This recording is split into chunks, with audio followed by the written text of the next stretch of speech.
That's all right. We're here. We're here. And we're delighted to see you. Are you sure you don't want anything to eat or anything? No, we've had Steve's meatloaf. Oh, right.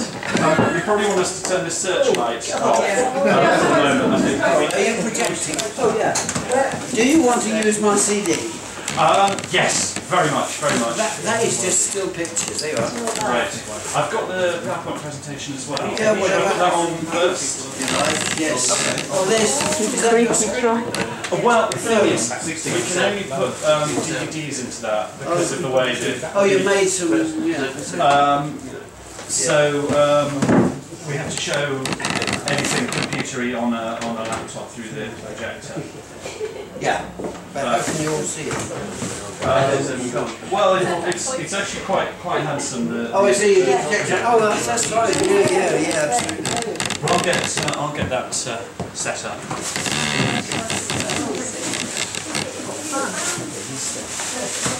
Well, I think first of all, ladies and gentlemen, Mr. Peter Firmin.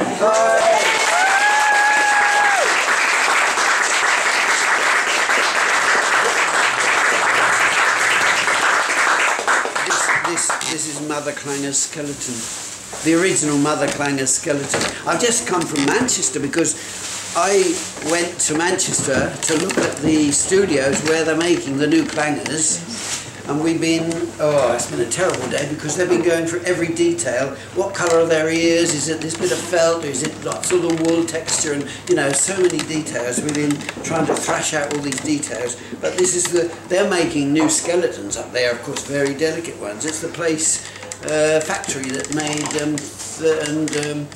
the place that made things like, Fantastic Mr. Fox and some of those sort of films. So they got very high tech up there, but they're going to make the Clangers with knitted material in single frame, just as they were. Are you actually, I'm not quite sure who you are. Are you students or just amateurs or just professionals or what? Are you a mixture? Enthusiasts. If you want to sit down, Yeah, I will now. I thought... No, I'm better at talking standing up. I thought we'd have a sort of a pause while you enjoy your drinks before we start proper. Do that. Otherwise, I haven't done a proper introduction. You've made some little episodes, have you? Well, I wasn't quite... Dennis has sent these along, these DVDs, with a suggestions for a selection.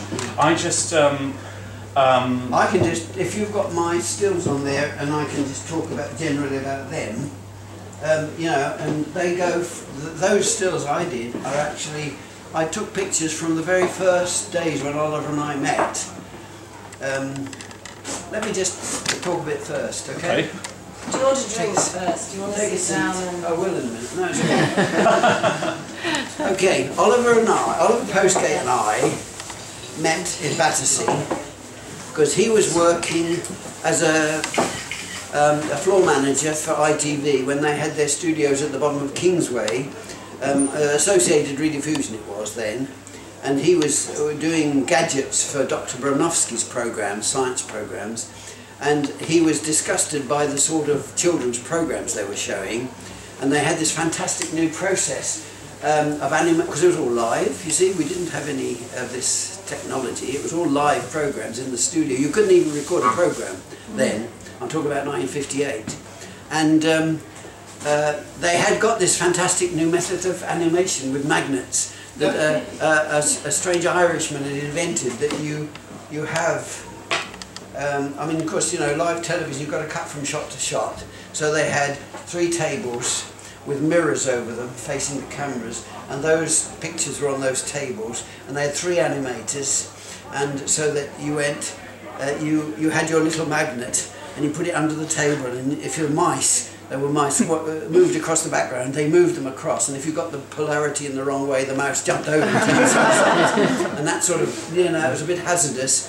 And we did that for about 6 months, doing different programs.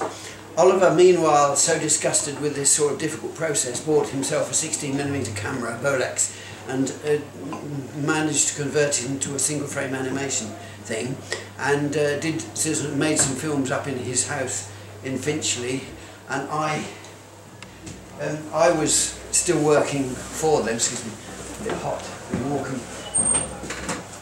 I started, you know, because we had to reinforce the magnets with string and levers and all sorts of things, and I started trying to work out how you could have a total animation with just cardboard levers and things. So my wife suggested that we did nursery rhymes because we were trying to think of subjects, simple subjects, and she said, why don't you just animate nursery rhymes? So they managed to get this young man who was entertaining at the Anzac Club called Rolf Harris, and he was about 29 or something like that, and he'd also been entertaining on television, and so he came along and became the sort of presenter, and I made these animations with cardboard and wheels and all sorts of little things to animate a nursery rhyme live as the camera followed it around. So we only needed one camera, me the animator, so you know, it's very cheap. I mean, I think, you know, they wanted when they got rid of the 3 animators and the 3 tables and the mirrors and things,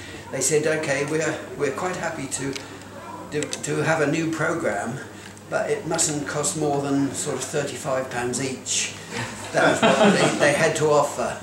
And I'd been working with Oliver for £30, so that was very, you know, a bit of a rise. But I started doing the musical box. Oliver was making the first films he did was, first of all, he made the story of Master Ho, which is a animation, single frame animation about a little willow pattern plate that came to life, and it was actually a film for the deaf. So it was particularly, it was subtitles, it hadn't got to, Oliver didn't have to bother with soundtracks and things, so that was his first introduction to single frame animation. And then of course he started trying to think, what is the simplest thing to animate under a camera in single frames? And he said, well, first of all, you've got to avoid legs. Legs are really difficult to animate single frame, so he said wheels, and he thought, what has wheels? A little locomotive. And where do locomotives live? Well, of course, North Wales, you know, there's little locomotives. And what's he want to do? So he invented the situation of the Welsh railway and a little engine called Ivor, who was the locomotive of the Marianness and Llantysilys Rail Traction Company Limited, but he couldn't think what he did, what was his ambitions, you see. And then Oliver tells this story. He told this story about how he was in the bath, you know, as they are usually, in the bath, and he had this brilliant idea, so he leapt out of the bath, ran to the phone and phoned me. I was in Battersea and he was up in, and said, he wants to sing in the choir. And Oliver tells, you know, he told the story that I said, yes, of course he does, as if I knew that all along. But I don't remember this, it's just one of Oliver's stories. But that was really what was the origin of Ivor the Engine. And you could animate little wheels going round, and there were legs, of course, but you know, that was his first animation. And would you like to show some of that CD as I'm talking, because that has Take a break. Yeah, why don't you take a break? I'll have a drink. That's yours. It's Peter Firmin.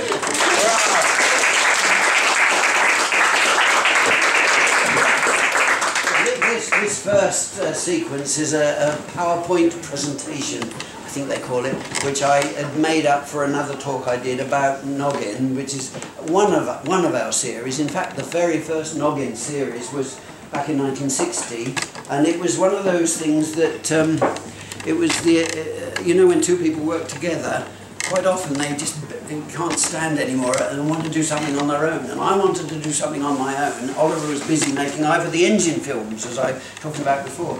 And so I thought, I'm going to do this fantastic saga story about this Viking. And I was influenced by the little Lewis chessmen from the British Museum, which I'd seen, and thought they need their storytelling. And so I devised this sort of story, sort of a love story really, about how the hero goes across the sea on his long ship and finds his bride among the people in the land of ice and snow and all that. That was the story. And I thought, I'm going to do this in cardboard cutouts and work it in the studio, lots of little pictures. And of course, the ITV people said, that's far too sophisticated for our audience, you know, sagas and all that stuff. So I put it aside, and then when the BBC were interested in getting involved with the BBC, Oliver saw this sort of very rough outline I'd done. I haven't written it because I can't really write proper scripts, and suggested that we did this together for the BBC, and we presented it to them as an idea, and they bought it. This is actually the end papers, and perhaps it's one of the end papers for one of the books. Oliver and I talking about it at the British Museum, and I don't know why I put that in, but that's just like... So these are the Isle of chessmen, which you can see in the British Museum.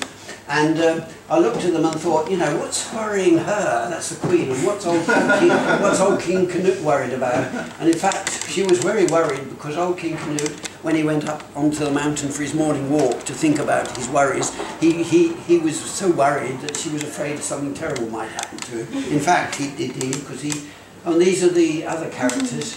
And I thought this young man in the middle there was quite a... you know, a nice sort of character for the prince. And there was one of the others on the left, that's right, he's got his teeth sort of on the edge of his shield and he's really worried, and I called him Thornogson, and that's Noggin. I thought of the names, I don't know where they came from, but when I looked up in the dictionary, Noggin means that it could be in a little wooden brick, or it could mean a barrel, or a different sort of things, and I thought it seemed to be sort of suitable. And of course it also fitted the idea of a race called the Nogs. And then we had the bad one called Nog Bad the Bad, and we had all sorts of other names that seemed to come in, and eventually, and there was a, oh that's the back, see, this lovely sort of decoration inspired me. And I thought, you know, we could have a series. First of all, it was the idea of having a series of little cut-out people doing animation, you know, being animated live. But when Oliver sort of took over the stories and made a whole series of it, which led to things like the books, and then I had to design a box for the books, so I used those sort of swirly things to design the box for the books. And here's Thornogson. These are the drawings I did once when we were doing a sort of Bible, when at one time other people like Scottish TV were interested in developing it. It never came to anything, but I did a series of drawings of the characters to show what they looked like. And of course, in one of the, we did several books, and in one of the books, Thornogson, in one of the books they had just built a new horse trough for their horse, and out of the sky came a capsule which landed with a splash inside the horse trough, and out of it came this little creature called a moon mouse from another planet. And this is very weird. I mean, this is Oliver twisting the original idea and bringing in much more sort of areas to it. So when the BBC said many years later, I mean 8 or 9 years later, said do us something about space, we trawled through all our things and found the moon mouse in that book. So we brought him up to date and turned him into a clanger. So that's really the origin of clangers. That's another story. So the story of Noggin was of him going off in his longship to find his bride, because see, they'd advertise Noggin, when old King Canute died, because we had this lovely shot of him going up the mountain with his tiny little legs, and he sat on his thing and he worried about his head, and then he rolled over and he died on top of the mountain. And they decided that and there was this strange, we'd invented these strange rules about Noggin couldn't take over the throne. Oh, this is terribly sexist stuff. He couldn't take over the throne until he was married, and he had a bride, you see. So he advertised for a bride, and all these lovely girls came from the mountains to parade in front of Noggin, and in the middle of them came this big bird, a green bird that had flown from the land of ice and snow. Oh, there's his going. Yeah, he saw, let me go back a bit, because that knife he's holding in his hand is a bone knife which the big bird called Graculus brought him, said, you know, this is a picture of the princess. And he fell in love with this princess, and he decided to go off and find her. So that's why they built the longship and sailed past the black ice at the edge of the world. I'm really telling you all this because this is how the story sort of developed in all sorts of odd ways. You know, one thing leads to another. And Nogbad was very glad to see them go, because he was sure they weren't going to come back. He'd have the stick.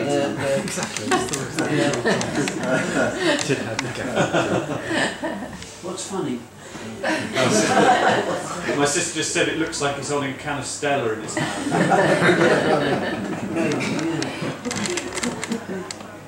Because kept making him sign documents to say he wouldn't try again, but he always comes back and not bad, of course, because he's the baddie. Oliver never had baddies in his stories somehow. He never had young glamorous girls, and he never had baddies. So Oliver, the stories like Noggin and Clangers and those Pingwings and Pogles, all those were sort of stories of family life, really. But this, you know, this was one of the only baddies we had, apart from the witch. There was a witch, a nasty witch in Poland. Very scary witch, that witch. Yes. Oh, well, the BBC wouldn't have her. The Pogles witch was banned, really, because they said it was a bit too frightening for the kids. It is still frightening, actually. My little 12-year-old boy, he loves it and watches it all the time. I think Dan Postgate said they used to hide behind the sofa when it came on. Well, the BBC wouldn't have it after a while, but anyhow. So there's Graculus sitting on top of the throne. Graculus is a green cormorant, a shag, you know, a green cormorant, and the story of the name, there's these names. You know, I collect Thomas Bewick books. I collect books of natural history, especially Thomas Bewick and all those books. And in the book of the seabirds, the water birds, the shag, his Latin name, according to Linnaeus, I think Linnaeus, is Graculus graculus. So that's where I got that name from, for that character, and it suits him very well. The great green bird. This is Bewick's engraving of it. Pelicanus graculus, that's right, that's what they call him, although I think graculus now more, the actual name refers more to minor birds and those sort of things, I think. So she was the sort of Eskimo queen, and that's who he fell for, and he said, will you marry me? And her father, Nan of the Rook, said, will you marry him? And she said, yes, of course, and she went back home with him. These are all the different books that we did about Noggin. So the films led to the books, and then they were put into a series like this. There's a whole set of 4 stories in that. And Nogmania came about because after some years I fancied sort of making jokes about the Nogs and their way of life, and I said to Oliver, you know, this has got me a bit. He called it Nogmania, you know, the fact that I couldn't forget making funny sort of stories about what the Nogs were like. So we invented a sort of, we made a book which was big pages, rather Heath Robinson sort of things, about the sort of things that went on in the world of Nogs. So that's why we called it Nogmania. This is one Nog flying, which is there a focus on this? Is that, look, I think it's a bit out of focus, isn't it? Oh, yes. no, wrong way. Oh, that's fine, yeah. So, you know, there's all sorts of silly little jokes there that each picture had, and I quite enjoyed doing that. And our friend Loaf, who produces all the videos and things, Loaf formed a group called, a company called the Dragons Friendly Society, and they produced all the videos and the books and the reprint of the books and things like that.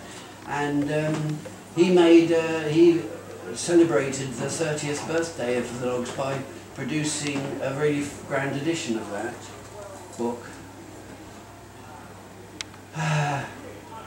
Those little resin Nogs that I made with, with two-cut resin, because someone who approached us thinking they'd like to develop a game based on the Nogs, he'd found this old game called Nefertafel, which means Knight's Table, and it's quite a simple little board game. So the idea was that this was going to take over the world, this sort of game, a fantastic game with Nogs and trolls fighting this battle. It is a real game, but I'm afraid I made a set for this man, and he was going to travel around the world selling it. He disappeared, so I've never seen him since. So we've got like 2 versions, 2 copies of this. I think Oliver had one and I had one, but it never came to anything. But the British Museum actually sell the game called Nefertafel with little tiny things. So the actual game exists, but not as the Nogs Nefertafel. So there was Noggin and Thornogson and the trolls. There were 2 faced trolls. You see two faces on each side. And it was quite an interesting game. Not a very difficult game, but quite enjoyed doing it. And that's the board I carved to play it on. In fact, I made sort of resin copies of that, but that was a piece of oak that I carved the board on. And now, yeah, we were asked at the, well, this is Loaf organised this talk we did at the National Film Theatre, and they said, I said, well, I'll come, but let me, I'm going to dress myself as Thor Noxon, so I made myself a helmet, and embarrassed Oliver. And there is Josie's, there's Josie's two boys, Gabriel and Rowan. Gabriel was a great hit, wasn't he, Joe? He was up. He fell off the stage, didn't he? He was sitting.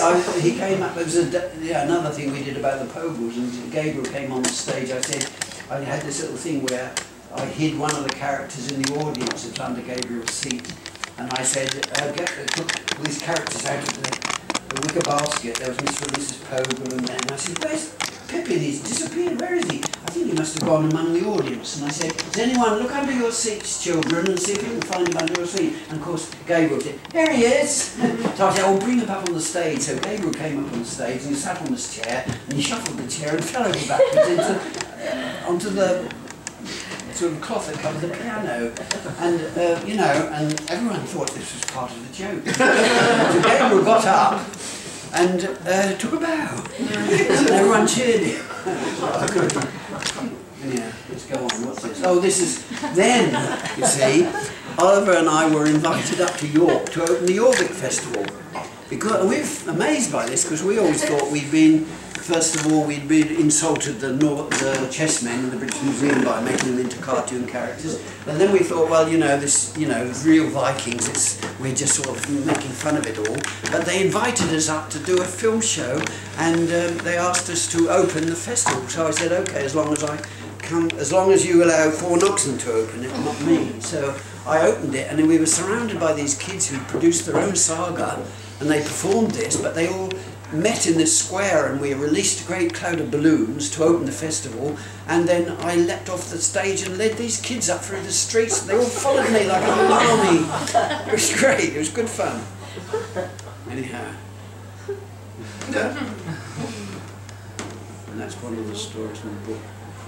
Yeah, so that's a happy ending, the end. So that was really what, you know, comes of just really, you know, finding something as a sort of inspiration for a story, and it gradually develops into, you know, the story and the different sort of things that happen as a result in all the books. But my other CD actually goes back. If we've got that one there, that top one there, we can replace that one. And then I get this is actually, today, you see, I've been up to Manchester talking about the new Clangers, but you know, that the Clangers was originally made in 1969, and it was like the first thing we ever did in colour. It was like Oliver's had made Pogles and those things, but it was the first one for the BBC as a puppet film, and yeah. But it all went back to 1958 when Oliver came. You know, we talked about this animating with magnets and things, and the first story that Oliver ever wrote. Oh, that's right. So we start at the top. Start at the top.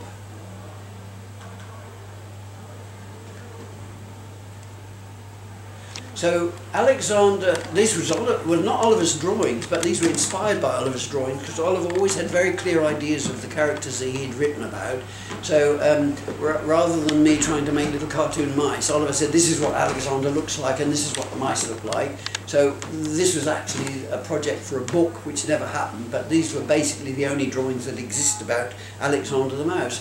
And so the mice were, because they didn't have legs showing, they were easy to work with magnets across a background, and the story developed into, the story really was about how Alexander had greatness thrust upon him by becoming king of the mice, and he was just a little 100 little mice, and there was a prime mouse, and there was Doctor Who, I don't know what, yeah, strange things that Oliver invented for this story, and it, oh I can't go forward with this. Right. Can I just... Right. Does that go forward? Yes. So this is the little ship that they went to Mouse Island in after his coronation, and the book never came to anything, but these were just the only things that exist because all those characters disappeared into the mists of time. There were roller backgrounds, long backgrounds, and there were lots of little cardboard mice and things like that, and it was, you know, a very hazardous way of animating, as I said. They did go on and make another. Oliver went on and wrote more stories about it. There was the Country Mouse, and there was all sorts of other things that developed. But, you know, it really wasn't an ideal way of animating anything. Oh, next one. There you go. Oh, well, what are we here? We're sort of talking... Actually, are they in order? Well, that list, I think... I was hoping... Oh, perhaps I've got them a bit out of order. But anyhow, let's talk about it. This is actually the original set of Bagpuss. Now, Bagpuss was the last really important animated film we made.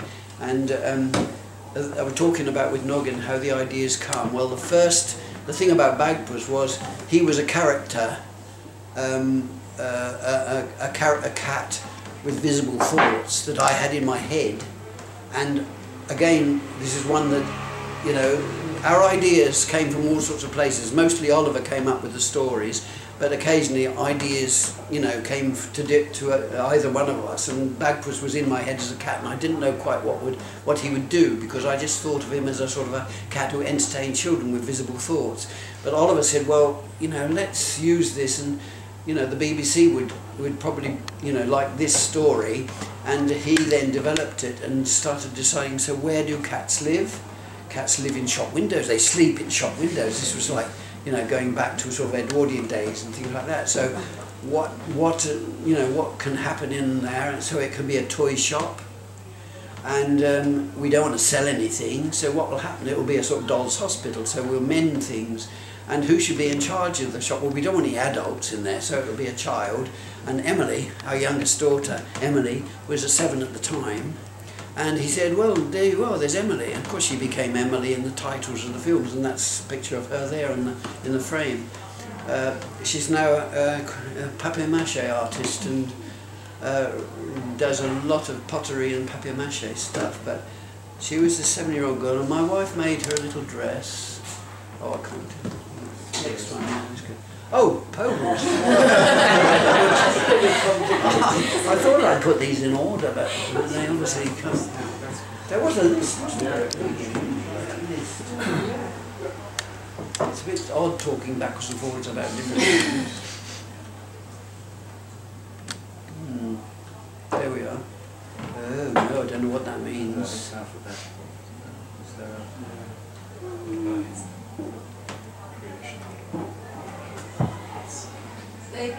Don't know what these mean. What? Can you do a preview setting? And then just click on Click on preview. Why don't you go instead of the list, display the images that, like, if they are JPEGs, we might, or whatever, that might show the images, so you can just see what they are. Well, it doesn't really matter. Instead of list. Go up and to the right and change them from the list to icons or something. Yeah. That's it. That one. That one down a bit. No. Extra large icons at the top. Top one. Maybe one down. And then you can pick which the right one as well. Make it a bit smaller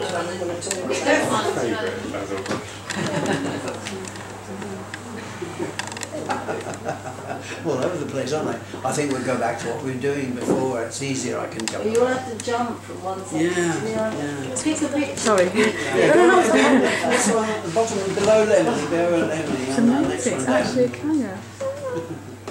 See, that picture there is me with the new Basil brush puppet that I'd made, that one.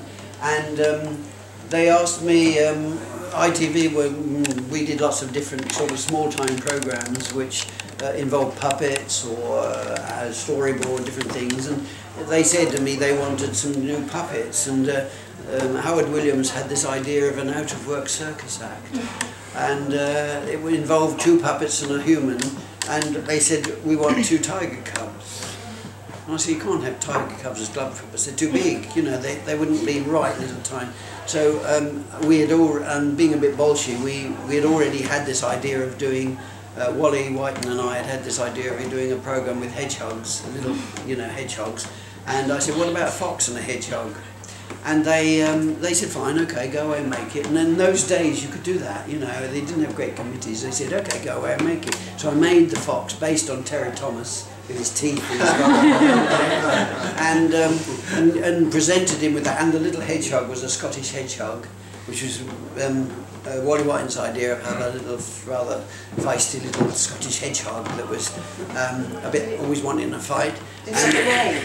They didn't have names, no, and I presented them with these puppets. So they had a meeting. They decided the fox was called Basil Brush and the hedgehog was called Spike McPike.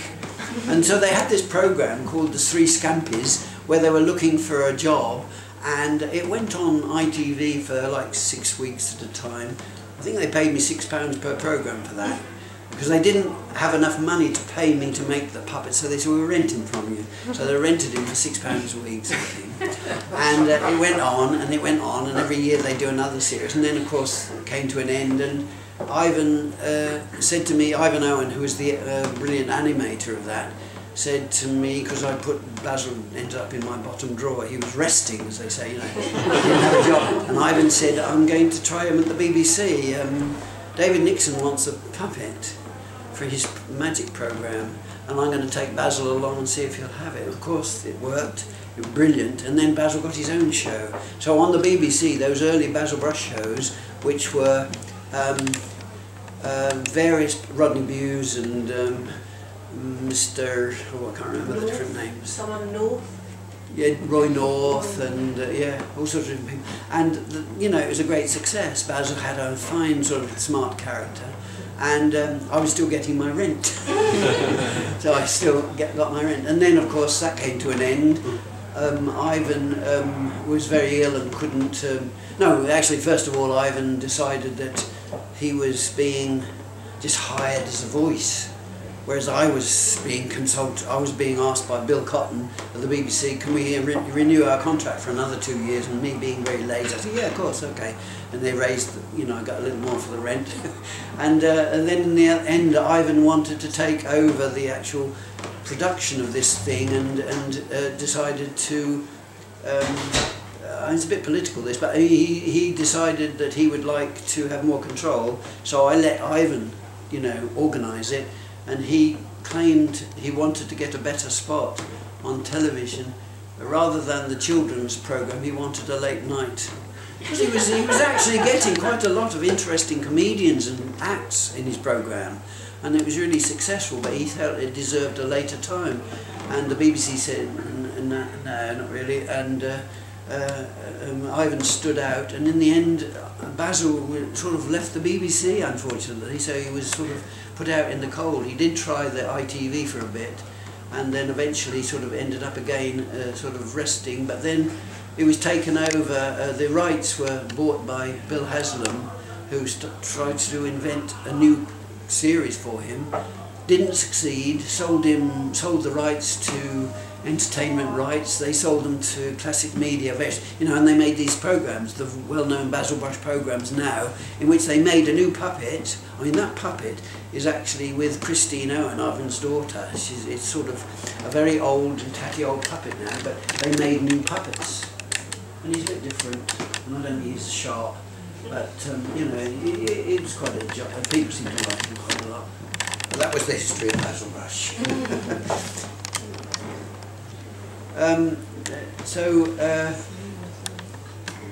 Yeah, there's talking about that was the 60s, but then of course colour television came in, and the BBC asked, can you have that picture on the right bottom there? No, bottom, below that one, yeah, that. See, that's my original conceptions. When Oliver wrote, we chose the Moon Mouse, and we decided this would be a good idea to make this sort of spacey programme with puppets for little children, and the BBC liked the idea. So I conceived these sort of, you know, visuals to see what sort of world they live in, So we thought he'd be an inventor. Major Clanger would be an inventor, and they live in these strange caverns under the surface. So I did that, and we actually made the sets. They didn't look a bit like that when I made them, because I had to cope with what I could make in my barn, and you know, plaster and polystyrene and all those things. So it ended up not quite so classical as that. Is there another picture of that? I think there should be another one early. You know. Oh. Yeah. So down below. No, where it is. So that's how they appeared in the end. If you look at those sort of pictures, this is the final. You know, the puppets. There's a soup dragon in her soup wells, and the baby soup dragon and the clangers. Now in Manchester now, they are trying to make it as near as possible as that, and there are certain things that arise, like I was accused of sexism because I said the female clangers wear this lovely pretty clothing, mainly it was inspired a bit by Twiggy and her sort of, you know, in the 60s, they sort of plastic panels joined together with rings, sort of strange dresses like that. And so I made these, well, Joan, my wife, knitted them and made these panels for the ladies, and the men had, the male clangers had this sort of armour, because they said, oh, they spend all their time out in space, they need protection against all this stuff flying around in the space. Now, of course, they say, you can't do that. The Americans will say this is sexist. Why should the women not have armour? They don't go out, you know. Why do they stay in the kitchen? So we're having slight problems with, you know, how the new concept should be for the clangers. And things like, you can't have a soup well open like that. The children might fall in. You know, it's a danger, you know, health and safety. Don't they see how silly they sound? Well, no, but I mean, they said it isn't the children they're worried about, it's the buyers, it's the broadcasters who worry about these little things like, you know, can you tell one clanger from another? Well, of course you can, but they seem to think they need some sort of change of colour with their costumes to make sure you know who's who. Oh, well, tell them they need a lobotomy. So that was really, I mean, we made those in 1969. This is what I said, this shows you, first of all, this is actually a clanger, this is Mother Clanger's skeleton, and because I never seemed to buy anything, I used to make things what was around, so it tended to be mostly the Meccano that Oliver and I had still got from our childhood, or Woolworths brackets, or, you know, bits of polystyrene. Oliver did go to the Clark and Wells Screw Company, which used to be along there in Holborn.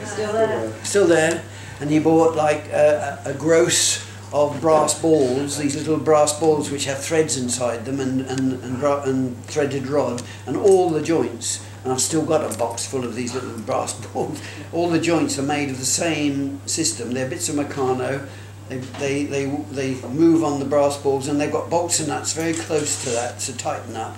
There's a bit of araldite and wood for the joints, and basically I made all the puppets out of with the same technique. They actually had this up in Manchester to copy the movements, but of course they've got much more highly sophisticated joints these days.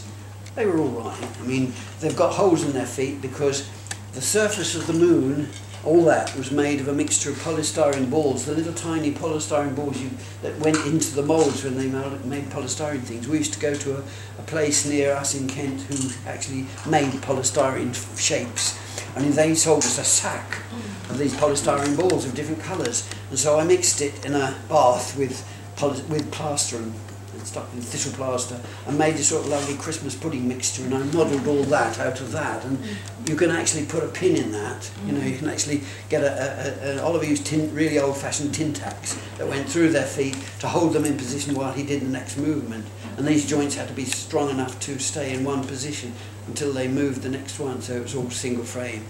And so all the feet have these little holes in, so that the pins would go through and hold them in position. Now they showed us some feet they've devised, which have little metal feet, but and they're even thinking of screwing from underneath into this foot. So I think you're making single frames. It's going to take an awful long time to unscrew, screw on again, but they've got lots of people working. Oliver did it on his own. He animated everything alone. I never managed to do any, I never had the patience for animation, so Oliver was out in the barn, because we live near Canterbury in Kent, and I've got this barn which we converted into a sort of animator studio to make the Pogles first, and everything was made in there, and Oliver was on his own all day, clicking away and moving them and clicking. He adapted his 60mm Bolex camera with a friction drive. He wanted to get an even exposure, and we had very low lights. He didn't have bright lights. There were sort of big strip lights, even strip lights, and he wanted quite a long exposure for each frame. So he made this gadget which turned slowly, and if he wanted a frame, he pressed a button and it released one frame, one circle. And because the business of getting to the puppet to move it, getting back to the camera, was a bit awkward, so he then made a long pipe of rubber, or had a rubber tube to a little plunger, and he managed to release the frame with his sort of little bulb, that was it, to do it from a distance. So that was another little... He was always inventing things because there was nothing existing at the time that seemed to suit the methods that we were using. So practically everything we made and did was, sort of starting from scratch. So, I think that's enough about Clangers. Well, that's a story, that's a love story.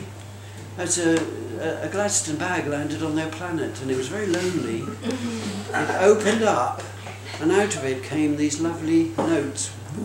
And it sort of made a sort of visual tune in the air.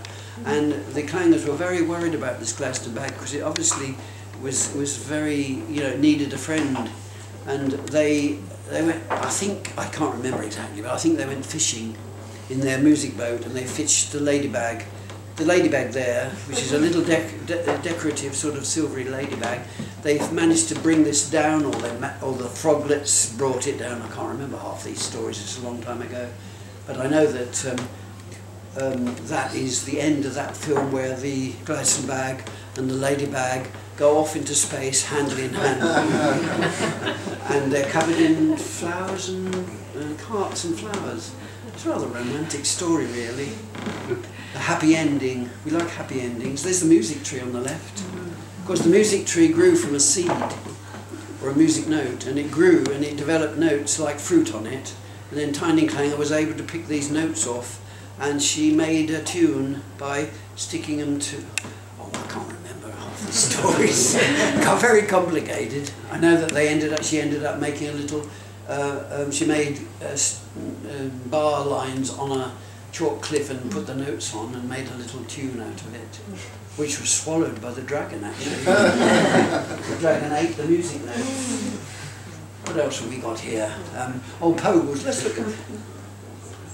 Yeah, that's an end paper from a Pogle annual. Because we, apart from actually making the films, we also did a comic page for Pippin Comic, and also an annual every year. We did about 4 Pogles annuals, I think, and each one would have a very big end paper, and that was one of the end papers with the Pogles. Mr. and Mrs. Pogle lived in a tree house, which it was Oliver's sort of rather grim fairy tales type of story, where these little people lived in a tree house. And the first 6 episodes, or the first story, was about how Mr. Pogle is typical of a sort of those traditional fairy stories. He went off to buy some beans, and he came back with one giant bean. It was a magic bean, and he planted it, and out grew the bean plant, which actually was a magic bean plant, which could produce, a bit of magic. And oh God, how is it developed? A baby appeared in the flower. I don't know what the significance of all this was in Oliver's mind.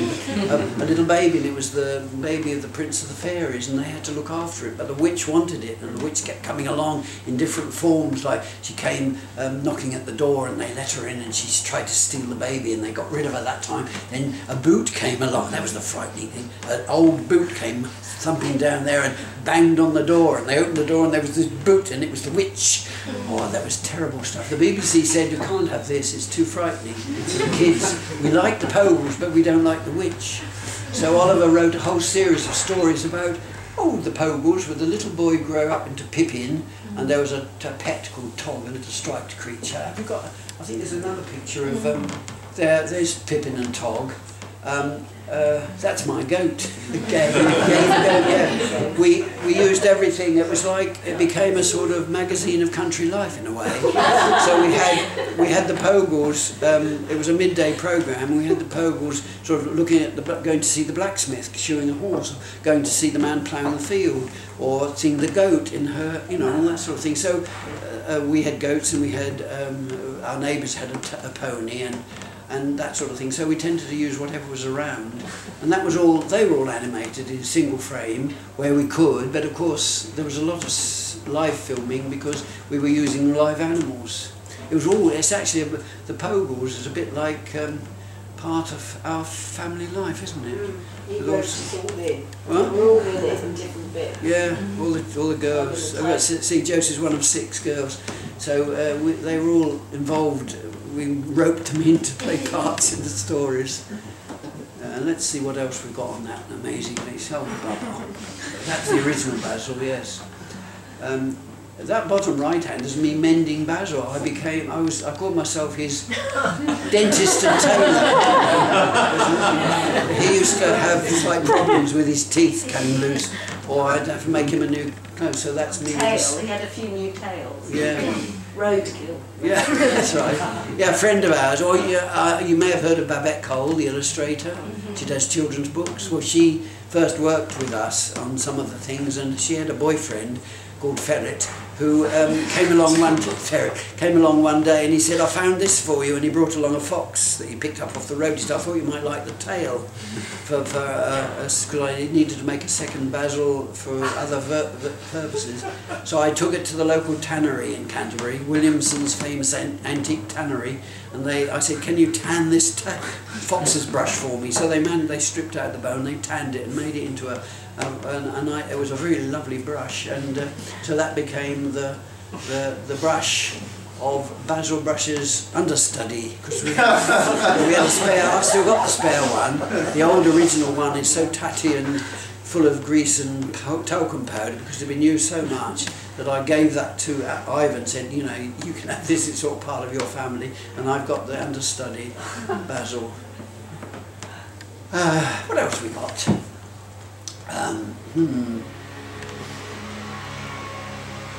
We got, what we got down there? Oh, there's Emily. Yeah, that's Emily, and I think that's it. No, that's it. And yes, these. Yeah. Well, let's go to that big picture of Bagpuss. There's Bagpuss. So for Bagpuss, that was really the latest, the last. Apart from things like Totty and the Doll's House, which was a story by Rumer Godden, which Oliver and I sort of did animation for, bits of animation and still pictures. But and the one that a little story about this inch-high little doll called Pinny that I wrote, and Oliver, we actually animated it as a cardboard cutout. Bagpuss was really the last really well-known thing that we did together, and we made only 13 programmes because the BBC at the end of that series, the BBC said puppets are old-fashioned.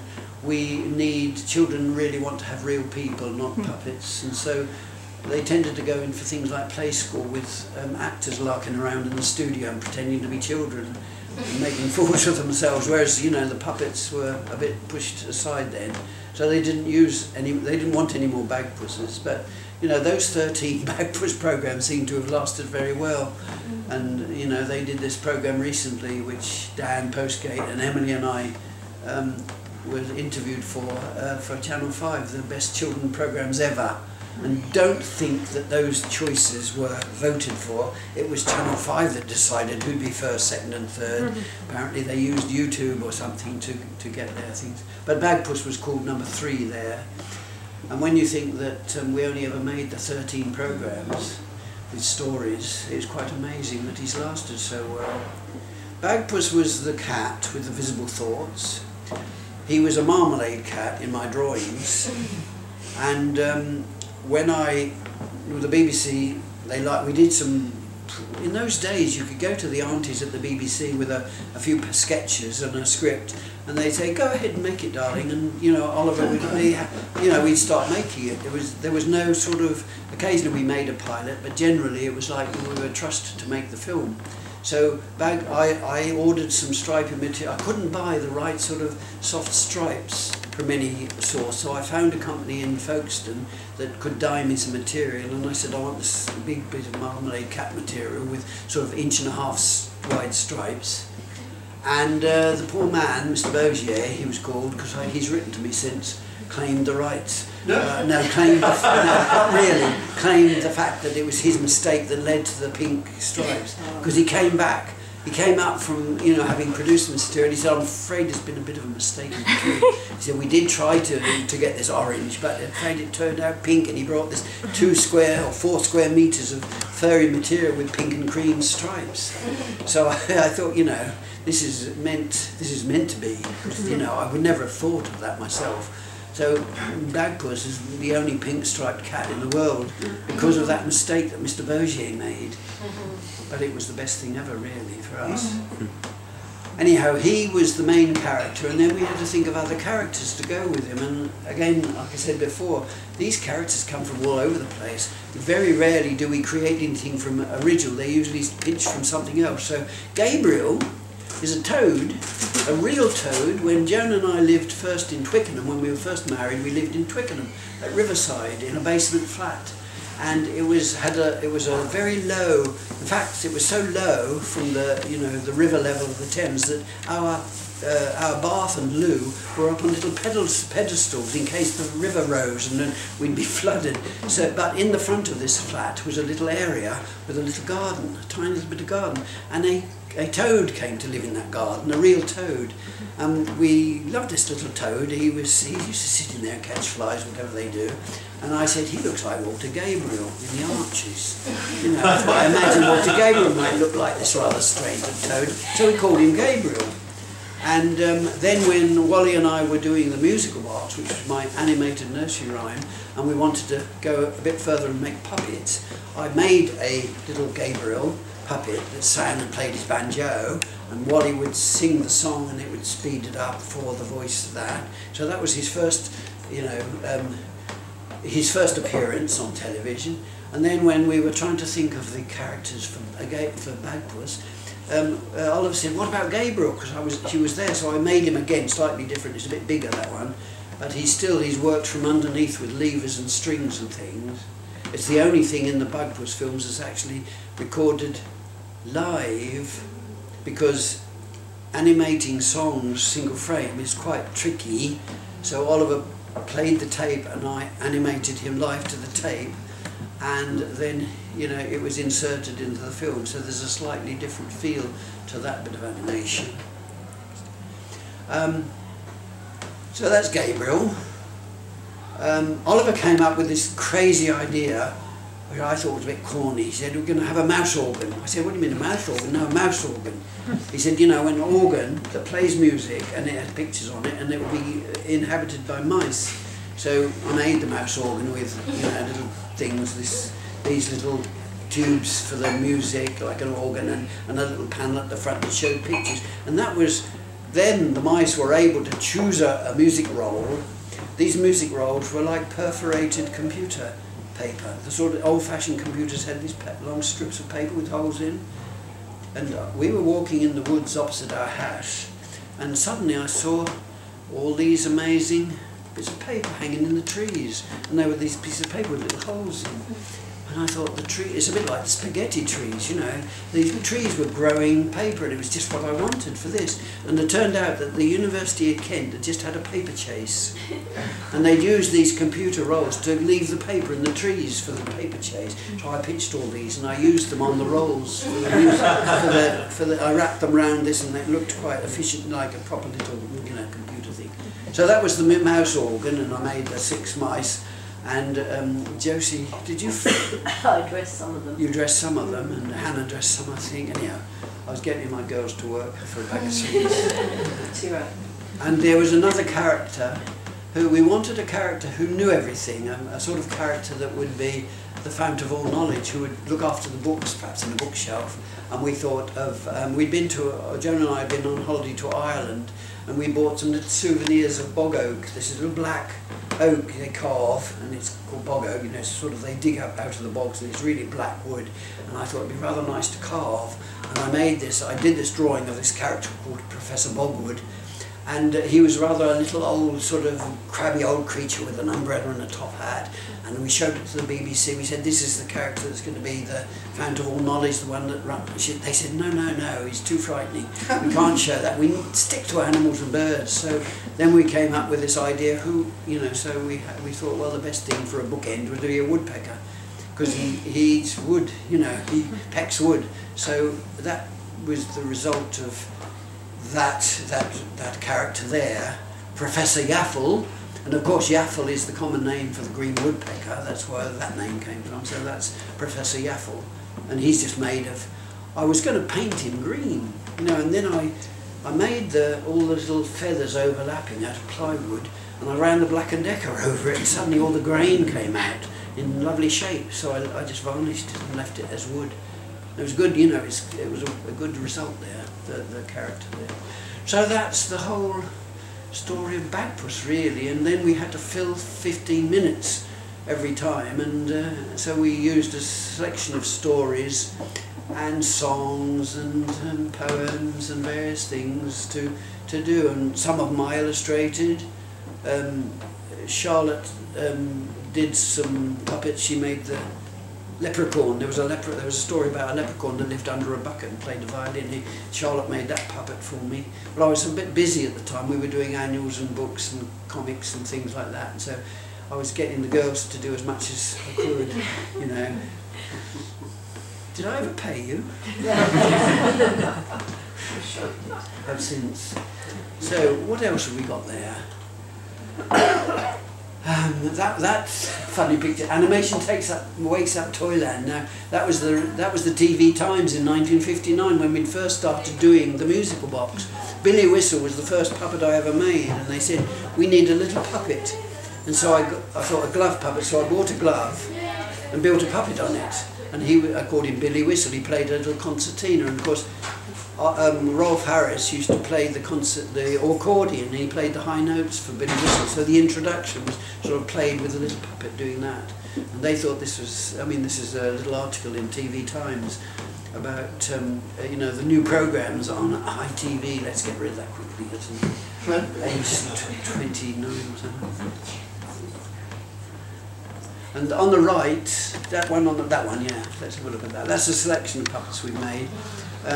Basil Brush, and there's Billy Whistle. That is Musket. He's a sort of Koipu character that I tried to do a programme which was a dead flop with Ivan, who was the voice behind Basil, and we decided to try to do a programme together, and we called it Musket and Dido, and there's the rabbit, there's Dido, and Musket was a Koipu, and we tried this, and we had a terrible job trying to think of enough ideas, 6 weeks, and that was it, that was finished, but I still used him.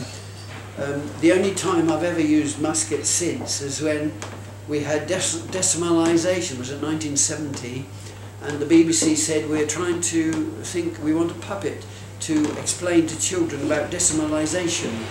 And I said, well, I got Musket, he's a sort of character that might do. So they put Musket behind in a shop as a shopkeeper, and when the children came in, real children came in, Musket had to explain to them about pence and pounds and and that's get rid of the shillings and the pence and all that sort of thing. So that's the only time he's been on television since. And Ollie and Fred, when we were doing Musical Box, because it was live television, nobody could exactly time the programme. You never knew quite how. We had 15 minutes, but it might end a bit early, so they always had a little buffer, a few minutes at the end. So first of all it was Pussycat Willem, which was a well-known puppet in those days, worked by Janet Nichols, and he used to, Wally Whiten, the person who was producing it, would talk to Pussycat Willem. They just made things up. And then the Pussycat Willem went on holiday, or the Janet Nichols went on holiday with her cat, and they said we need another puppet to fill in this little gap. So Wally said, I know, he said, let's have an owl, because he fancied animating an owl. So I went down the road to our friend Mrs. Gollop. Yeah, that's famous, yeah, Gollops. Well, yeah, because one of them married Mortimer. Yeah. And so Mrs. Gollop had a chicken farm, and I said, when you next pluck a chicken, can I have the feathers? So Joan, my wife, crocheted a bag, and Mrs. Gollop gave me all these feathers, and I poked them in with bosstick, you know, made sort of little feathery shape.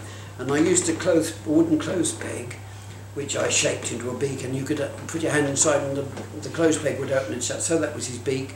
And I presented this to Wally and said, there's your puppet. And he said he took it home, and his wife put a cap on it, and he had a nice little sort of North Country accent. And so he chatted to someone, I forget who was chatting to him, but Wally worked the puppet. And so he filled in for a little while, and then he was resting, and then Oliver Postgate devised another program which didn't work too well, but it was called the Dog Watch. It was a program where Oliver had devised this idea of a lighthouse, and Oliver would be the lighthouse keeper, and it was called the Grumbles Light. So Oliver had this navy blue thing with Grumbles written across the middle, and he would sit and he would be entertained by his steam television set. And Oliver made this gadget with all sorts of pipes and things, and we'd have a little film showing on the steam television set, and the dog, who was his pet, would look out of the top. It was called the Dog Watch. So Fred Barker was made mostly with bits of rug wool, and Ivor Owen, the animator of Basil, also did that animation, and he became a sort of Cockney dog. And I mean, we had a problem there trying to fill the thing every week live, so that didn't last long, but the puppets seemed to last. So Ollie and Fred were then asked to appear on Tuesday Rendezvous, which I know we will probably remember. Muriel Young used to front this sort of magazine program for ITV, and Ollie and Fred were the two puppets, and it was all live, and they used to joke about, and it was fairly impromptu stuff, but they were quite well known and ended up as sort of characters in a comic page, but I don't know what's happened. I think I gave Ollie to Wally Whiten, and I don't know what happened to Fred Barker, the dog. Seems to have disappeared. I suppose he got the moth or something. And Herbert, that funny character with the guitar, Bert Whedon, who used to teach people how to play the guitar in the old days, he had a television, he had a part to play on Tuesday Rendezvous, and he used to give little lessons about the guitar. And he said to me, you've made Basil Brush, you made this, will you make me a puppet? I said, yeah, what do you want? He said, well, I want a puppet that can speak, I want its eyes to move, and I want it to have a guitar which also has eyes. And so, oh, he's gone. So I made a sort of perspex head with all sorts of controls inside and hands, and it appeared once, and I think that was it. I don't know what happened to it. I think Bert Whedon must have, had it in a cupboard somewhere, and I don't know where it is now. It's probably somewhere in his family. But that was another failure. So some of them last, like Basil and Ivan, Basil and Musket and Bagpuss, but some don't, some disappear in the midst of time. I think I've come to the end of my day. Would anyone like to ask me some questions? I think I've covered most things, but would you like a chair, first of all? Would you like a more comfortable chair to sit on? Sit here. It's all right, I can sit here. I can sit here facing you. Ooh. Well, can I first say thank you very much indeed for two marvellous lectures.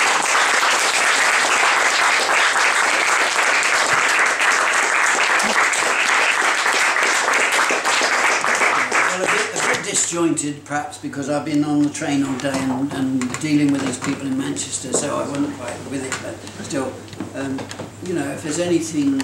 Oh gosh, it was funny these days when we started and everything was live and nothing could be recorded. We had Ampex tape came in the 60s, which was a sort of wide recording tape. You could record a program, you couldn't edit it. But, apart from that, everything was live. Have you been filming me? I have. Oh my goodness. I was late. I was getting a drink when Peter came in. You probably already told them about how the Clangers is coming about. I just wondered whether you've written these stories or how. Well, I'll tell you. We had year or so ago, we had to meet a man in Coolabah, who's our merchandising agents, who at Charing Cross. They do all the toys and things. They organise all these toys, and they had recently got together with the man who sold Oliver's films abroad, Dan Madicott, and they wanted to be able to. They didn't want us to start making new films for someone else, so we did promise not to, but they also wanted to be able to develop something, and we said never Bagpuss, you're never going to have Bagpuss, but the Clangers we were quite easy about, and they had this man came over from America, and we met him down in Charing Cross, and he said he was an Englishman who remembered the Clangers, but he was working for a company, a television channel in America called Sprout, which does children's programs in the States.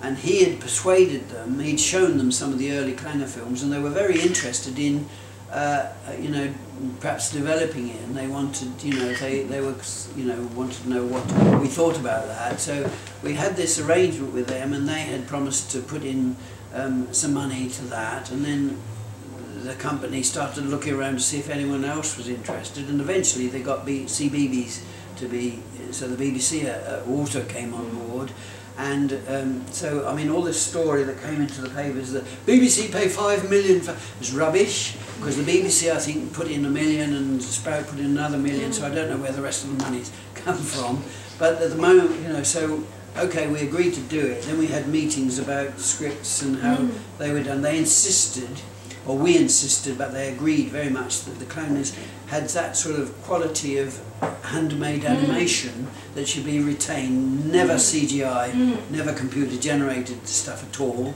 but definitely single frame made with real puppets, and they had this is the company in Manchester that made, I know them, you know them, the factory, they made things like Mr. Fox, fantastic Mr. Fox, and some of the Tim Burton stuff. And so we've had quite a lot of meetings with them, and they are, I mean today I was up there, an exhausting day really, because they had produced hundreds of versions of knitted pink material, and ears and noses and and the bits of the sets, developing from my drawings. I did some visualizations of it, and so it's definitely happening. I mean, we've definitely started, and they are really trying to keep as near as possible to the originals. And the only trouble is they're all the time saying, well, of course the Americans won't like this, or it had to be changed, because there are certain rules among the broadcasters about what you're allowed to do and not do, certain bits of risks you're taking. You mustn't have the soup dragons hold, because people might fall in them, or there was one, Dan Postgate is writing the stories, some of them. He's Oliver's son, because they've got another script writer, but Dan is basically coming up with the first 5 stories. Eventually going to make 52. Which is twice as many as we ever made, and they're not using the original stories. They want to be able to make them into independent stories, so they don't depend one upon. I mean, it isn't like suddenly the spaceman appears and then he's there. Everything has to be separate, so it's quite a tricky thing to do. And also things like, what can we distinguish one Clanger from another by the colour pink? I mean, the details like that. So anything was happening. And, but it is a little bit frustrating. But it's very unfortunate that that's the way the business has gone. It's a bit of a shame. But as long as, hopefully, you and your family will, get decent amount out of it for the sweat. So. Yeah, we own it. I mean, Dan Postgate is now small films. I mean, Oliver left small films to Dan. He's got 2 twin brothers, and he's got, but Oliver trusted him to, because he's a writer himself. I mean, Dan's written quite a lot of very nice children's books himself, and he's writing the scripts, and he's got it. He's very strict about what they're doing with the puppets, and I'm a bit less strict because I'm a bit lazy. But we still keep an eye on everything, and they definitely have got, the man that's, the director there says, even after they've made, we don't want any CGI to alter effects and things, everything's got to be in camera. They're trying to make it as real as possible, even to the fact that the background which will be a dark sky with stars. But of course, when we did it in my barn, I bought lots of Christmas decorations and hung them on cotton. So those little stars were little Christmas decorations, which. And he said, what I liked about the original was that the stars, as you went through the heavens at the beginning of the thing, you could see that those stars weren't in the distance because of the perspective. So he wants to retain that sort of magic quality about it. So they're going to actually shoot us in their studio, because they've got their own setup now with an animation studio beside the model studio. They're going to shoot it beside.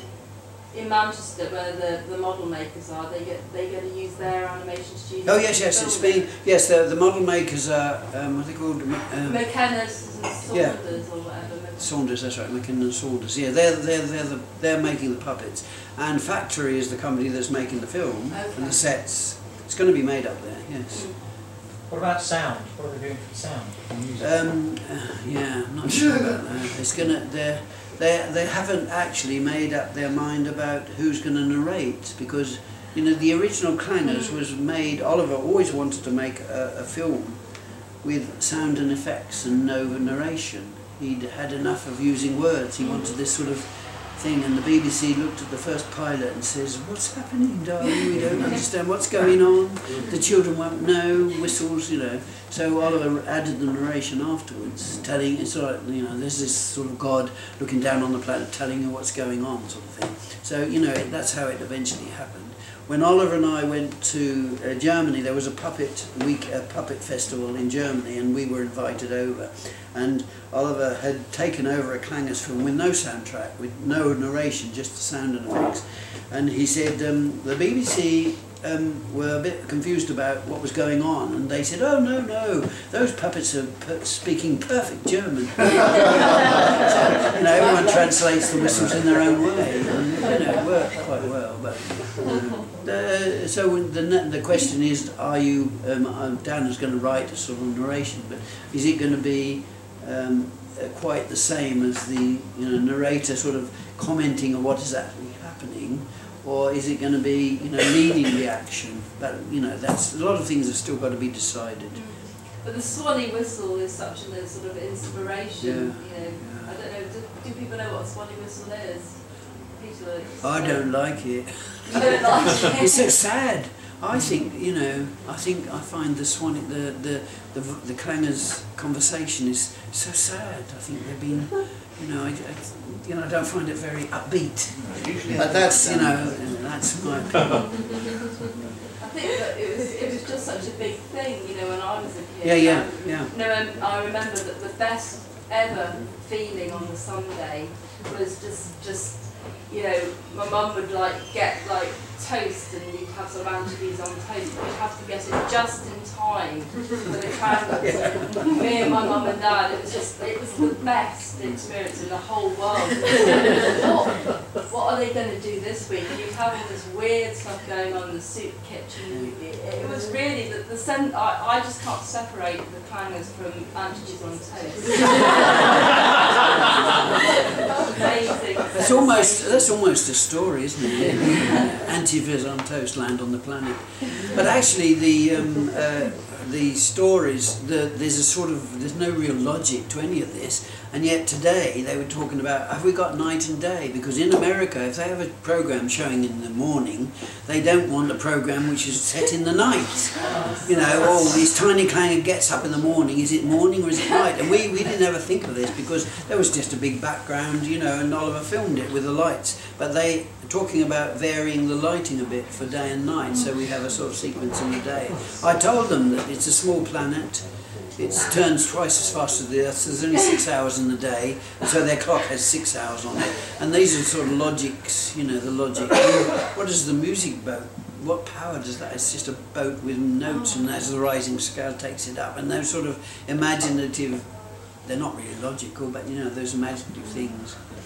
There's a sort of mad logic about it, but there's no real. I mean, you can't. Is there an atmosphere? They need an atmosphere to squeak, really, don't they? I mean, we never really worked out the logic behind the world of the Clangers, and they can see because they looked through a telescope and saw Earth. They saw a football match on Earth.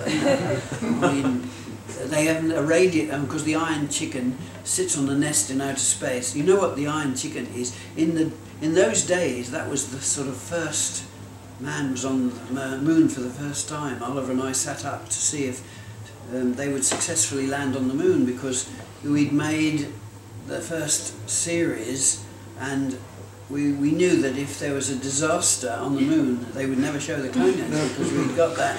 But you know, everything went well, and also we didn't know when we made it who would be first, and who would be first, the Russians or the Americans. So when they had brought their flag up and set it up, it had the stars and stripes with the hammer and sickle on it. So it was like hedging our bets a bit. So lots of little things like that happened. Yeah, so we and someone said to Dan, you know, Dan tells a story about his father. Someone said to him, why did the spaceman go around collecting moon rock with a wicker basket, a shopping basket? Oliver said, well, that was all we had, you know, around, because everything seemed to be around the house, you know, we pick things up and use them. So we're hoping that it'll please everyone. We'll no doubt. I mean, Dan's already had complaints saying, "What are you doing to the Clangers? You know, it's disgraceful. You should start making them again. You know, you'll ruin it," and all that sort of thing. But of course, the old ones were quite crudely made. Oliver trying to fly a music boat across the barn, you know, above this planet. It meant sort of wiring, putting this invisible cotton in all sorts of directions to stop it wobbling. But even then, you quite often see that music boat or the iron chicken flying off through space, and they're not doing that. They're doing because they never stop wobbling. So it's a bit shaky. They were no doubt. Didn't the planet set fire with a firework? That's right. They did. Yes, we had that time when they sent a rocket up into space, and I'd made this rocket out of it was a sort of a Brobat jar or something with, and at the bottom was a little firework, which and because I needed to light the firework, Oliver was working the camera, so he got my wife's Uncle Bill to come along and pull the string to lift it off the planet, and so I lit the firework and dodged down, and it set off, and Uncle Bill pulled the string and it slowly went up and the flame went like that, and when it disappeared there was a flame on the set and the polystyrene had caught fire. So I think he cut those frames out. I think it can be seen actually on one of the shots. Little accidents happened, yes. Can I ask, one's actually being shot like animated, is it secret? When's it actually going in the, yeah. Sorry? When's it actually being animated? The new Clanger? Yes. In Manchester. No, when? Oh, they're hoping that the first 6, I think, will be like sometime April 2015. Okay. You know, they're hoping they'll get the first ones to show, but they, as they've ordered 52, they've really got to have, you know, continuous production of those. But they're hoping that in 2015 they'll start showing them. So they're making them, starting making them when? Like well, they haven't seen. They've made these models of the sets based on my original drawings, adapted slightly for what they can make up there. So they've made white models, 1/5 scale models of the bits of the set. These have got to be photographed, coloured on, what's it called? Photoshop, you know, coloured, so that it looks like the finished thing, sent to America and get their approval for everything before it can start, so before they build the final sets. So they're hoping to get the final sets made, like, you know, the end of this year or beginning of next year. So, see, the film is going to, you know, it's going to be some time. They've then got a year to make the first set. Or I don't know how many, I don't know what the schedule is, but they're sort of trying hard to get started in the new year, making the actual animations. Because I mean, they've copied the puppets exactly. I've seen plasticine maquettes of the puppets in white, you know, the shapes, and they've perfectly followed everything on the original puppets by. They haven't actually done three-dimensional, what's it called? Three-dimensional copying with them, but they've actually made very good models, and you know they're going to be made quite soon, I think. Yes. Do you want to take a short break and maybe introduce a couple of films in a bit? Okay, are you okay then, sitting watching the films? Because you can choose. You want to choose some bits to watch? Well, I thought as you just Yeah, fine. I'm quite happy. been delivering a lecture for over an hour, perhaps you wouldn't have a chance to drink your ginger beer. Okay. Is that all right? How does everyone feel? Okay, so 5-minute break. So just time to get to the bar, and we'll start again in a minute. But before you go, a big round of applause for Peter Firmin.